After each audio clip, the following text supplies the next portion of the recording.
বন্ধুরা, math journey YouTube চ্যানেলের পক্ষ থেকে সবাইকে স্বাগতম। আজকে আমরা 12 নম্বর অঙ্কটি করব। 12 নম্বর অঙ্কটি হচ্ছে লেফট সাইড সমান sine b plus c sine b minus c sine c plus a sine c minus a plus sine a plus b sine a minus b. তাহলে a plus b into a minus b square minus b square, আবার a square b square,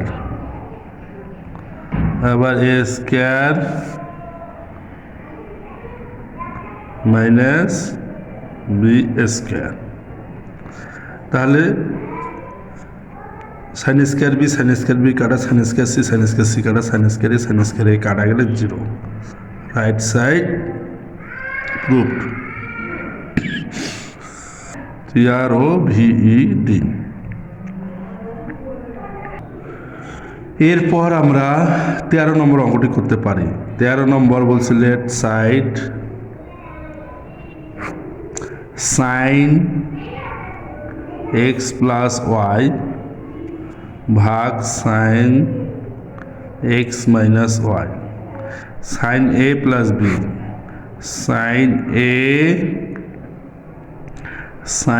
A cos b plus কস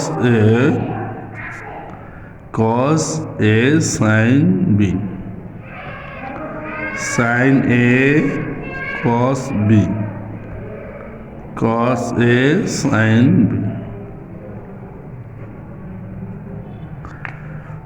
উভয় পক্ষে আমরা cos x cos y দ্বারা ভাগ করে পাই।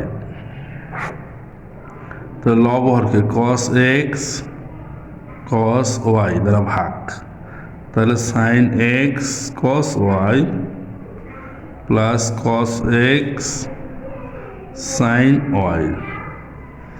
তাহলে এখানেও তাই করি, sin x cos y cos x sin y।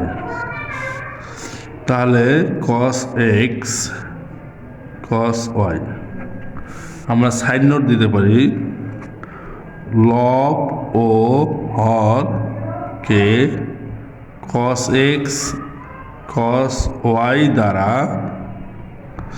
ভাগ করে পাই। তাহলে আলাদা আলাদা করে লিখলে আমরা পাচ্ছি sin x cos y cos x cos y plus cos x sin y আবার cos x cos y। তারপরে আমরা পাচ্ছি sin x cos y cos x cos y cos x sin y cos x cos y। তাহলে উপরে কেটে গেলে হচ্ছে tan x plus tan y by tan x minus tan y। আমাদের ডান পক্ষ মিলে গেছে। আজ তাহলে এই পর্যন্তই। সবাই ভালো থাকো, সুস্থ থাকো, খোদা হাফেজ। Side proved.